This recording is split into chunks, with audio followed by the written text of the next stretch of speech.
ti mi nso ni ti ye na me be fie ni de me hu ane se me hia blante tatrata na se ode animati bi ne enkomo bi pese ode hye me ana me nso no once ade na wo ye no hu ye mahinti mante manimu ama no me be bi sa wase ye se ukwa yi ase o ana mse ai ana jam ko wura me de ti mi woda ma na aba opono no we de sister me pa ache wo ye ko load no makoja me safoa wo ka am ti me safoa na e wo ho no fama me ana me yi safoa na mde ma no se na ma ko kasa ne nyamu no watimi de aduro na begu me nkwanum awia be 4 o'clock na ye gate na ye 2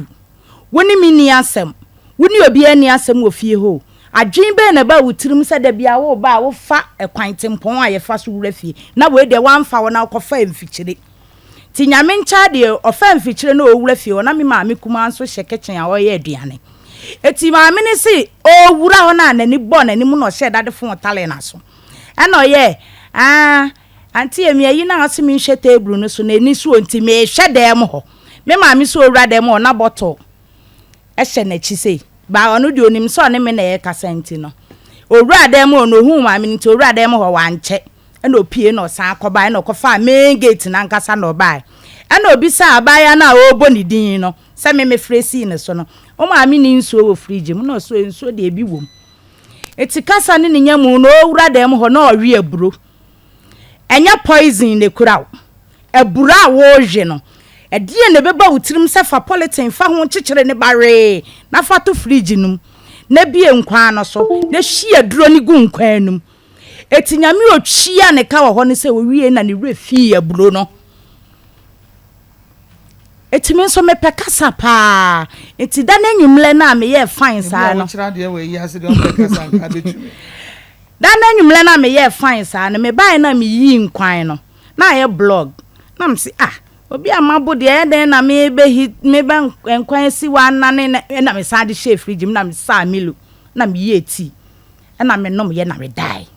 na wotimi anya akukudura betena fie ho anaju 2 o'clock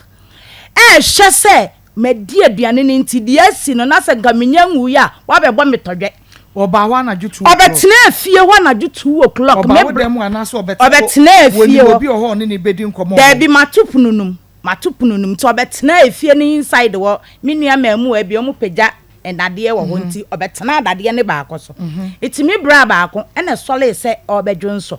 ena ohun so obi te wo but we hu se ya blante ya iti wo ye se okodi pakro no so no nwan da na chi sei me bla na ehun ni bi nti ade chi ye na mi hu se aburo sini na me nkọ nkwa no ho aburo sini da fridge no ya de protein bag polythene achichere ho bare na mse mete polythene na mse na hwan na every aburo aka sini chesa me de me se bola me fridge no eni dwumedi nti mu didi na e ka na mu de abetum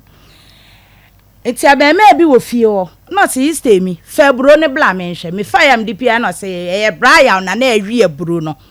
na obubi kura ma ajigbodi nti sini na eti de fa bla number mame sami na ebufu wo mu nti me ye nam se na me frɛ na ye ne papa na boy ne se da bi fa number ne mame na me frɛ eti wo frɛ na e koy opiki ya no bisa bra na enu aburo na wo wi na de koto ma emile fridge ni bufu afu no wasi da bi nyamea makomba choti heyo wasi da bi nyamea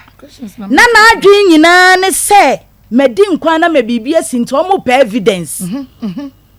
ana ode ka asase enyo no enti me de mansa nkwa no kra na me tam aburo ni sei na me de koto dasbim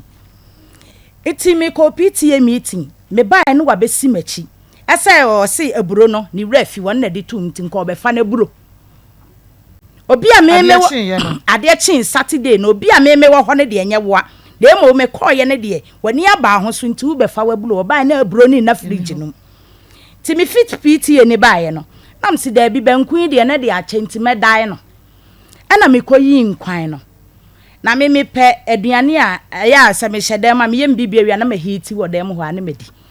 ti mi pade a ye hua bibia nkwan ne so se ya pe na me hua na mso me nkwan crazy wom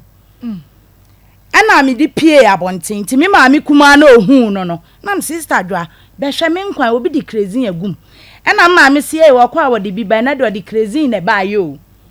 ti me nua be ma ba ko pie free dem na se a sister ye duro eti me nso me nkwa afuo me no afuo nti me nim enuro num ti papa bi a ne ne ye opposite one ne ma me na tifie nti me ya nam se da bi me de edure aduan nkwan be kwa kire efu ti me ko ya so lucky nyame ncha de na ye kurom kontin hene na wo ho ana ma me no nso te efo ni nchen didi nam si efo ena de ehwe o ye de adura begu me nkwam na papa ne si fese wo me de si wo si ape no hwe ensu ogum ye abenkwan na da ne fita ana osinka nipa kuro bekum eti eho no minya akoma pa ana me bo ne ma me ama ne yese ante chese minim de mahu nti minim se ne ba ne betimi aye nam se ante we de freya ne bisa ne se adenti ana obeye saade we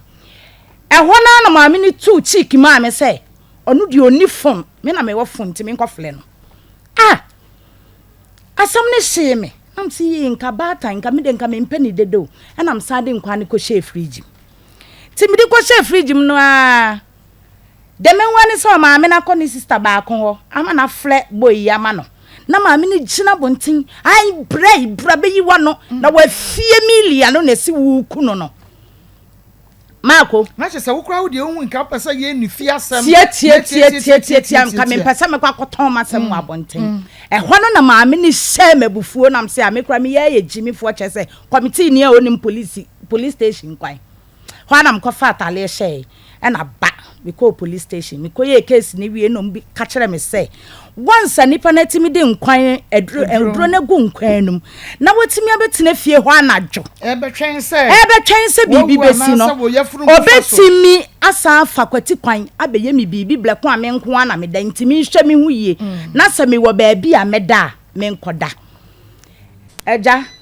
na o ma bie guest house bi wo Sky Plus ena eja me ko ye se dinosaur aka 2.5 de na me se mo mfa ma me eni sikani mbegu ase de eja na me buku ye si mimi ba fie no anajo 9:30 wo bia nka ma me afra wa ka che o se mimi si wu ku me no ka wo ba me nim direct e bia ntie mi asam na wo ka ne minim wo hwe na o pamu akokọ tuntum anajo bre no 9:30 ko tuntum enu odi na chi kwache no ma onya aboafo nso boa no ma omo chi akokọ tuntum no to omo chi akokọ tuntum ni wie boy bi use moto we fie nam se p0is se de Sky Plus kwan so edin nyame amo ablante obetime akotete baabi aye me bibi nti kosi me ti yedru ye bus stop wa na boy no